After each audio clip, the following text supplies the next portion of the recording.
In Europe, where tensions are high as Russia and Ukraine meet in Istanbul for a new round of peace talks. Ukrainian delegation has now arrived in Istanbul for the peace talks. The meeting comes after weeks of deadlock. Both delegations arrived under tight security, with Russian media reports top diplomats from Moscow and Washington spoke by phone ahead of the talks. Ukraine seeks a ceasefire, prisoner exchanges and the return of deported children, and Russia is expected to present its own demands. Just hours before the talks, Russia said it shot down 162 Ukrainian drones overnight, calling it a massive terror attack. Meanwhile, President Zelensky confirmed Ukraine launched its longest range drone assault yet, using 117 drones to strike deep inside Russia. He said the targets were radar planes and long-range bombers. Kyiv claims the attack, code-named Web, was planned for over a year and launched partly from inside Russia. Ukraine says it destroyed Russian military planes worth $7 billion in a massive drone strike. Let's hear what the Ukrainian president had to say about the attack. Офіс нашої операції на території Росії знаходився безпосередньо поруч з управлінням ФСБ Росії в одній з їхніх областей. Загалом в операції було використано 117 дронів і відповідна кількість операторів дронів працювали. Вражено 34% стратегічних носіїв крилатих ракет на аеродромах базування. We now move to the Middle East, where Gaza's civil defense says at least 31 people were killed and over 170 injured on Sunday after Israeli fire targeted crowds near a US-backed aid distribution site. But both the Israeli military and the organization overseeing the aid operations have denied that any such attack took place. This is what the Israeli army stated. He's doing his best, his utmost to stop us from doing so. He is spreading rumors, fake news.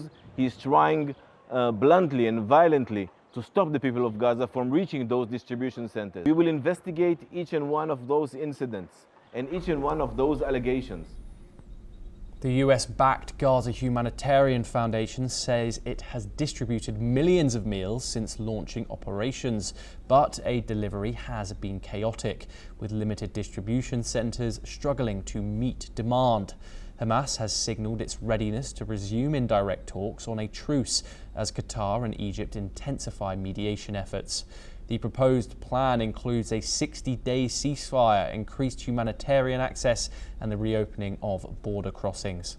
As diplomatic pressure builds, US Ambassador to Israel Mike Huckabee mocked France's support for Palestinian statehood, suggesting it should carve out a piece of the French Riviera instead.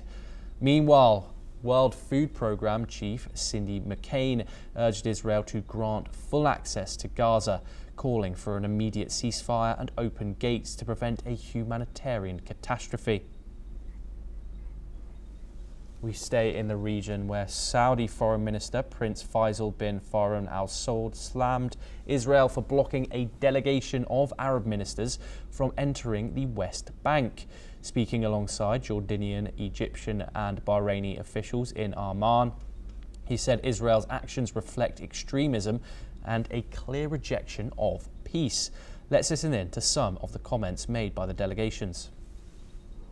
تؤكد أن رفض إسرائيل لزيارة هذه اللجنة إلى الضفة المضطرين لتأجيلها هو فقط تجسيد وتأكيد كما ذكرتم لتطرفها ولرفضها أي محاولات جدية لمسلك السلام ومسلك الدبلوماسية.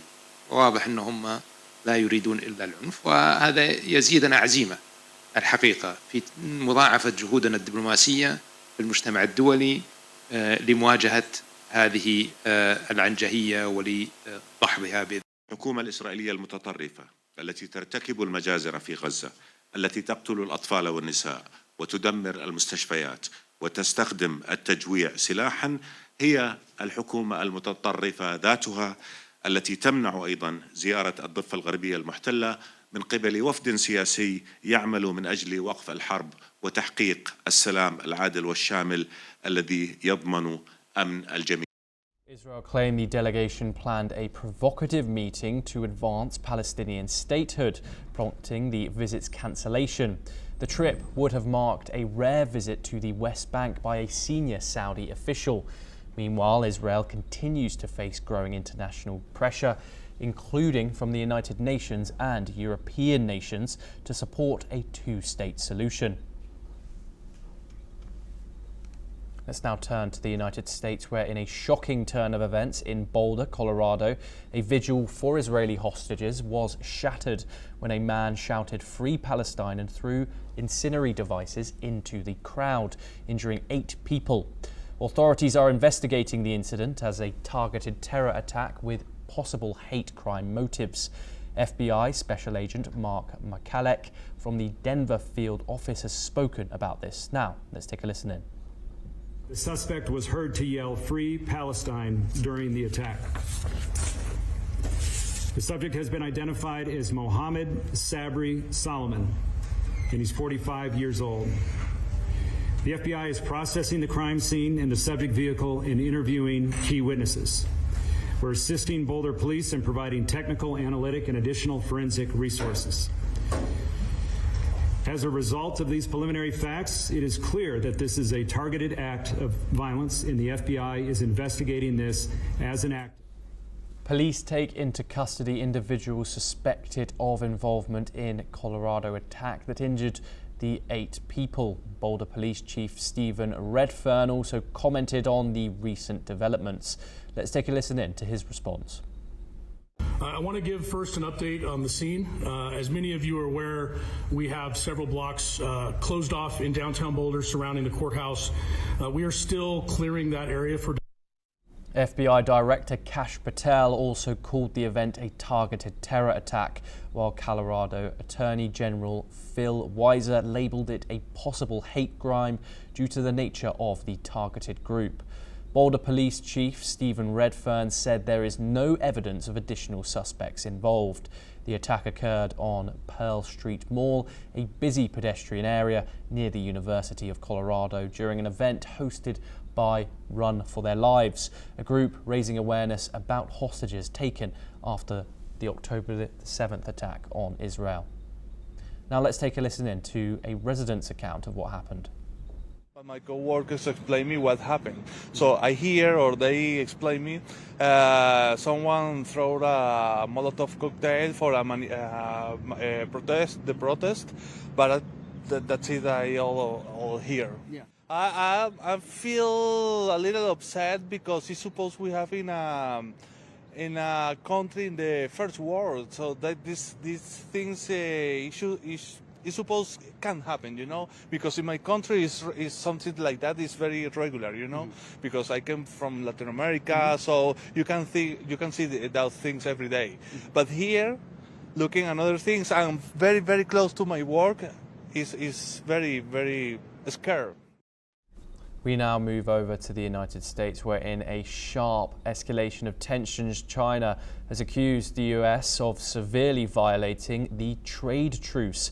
As per China, the US undermined the consensus reached during recent economic and trade talks in Geneva, Switzerland.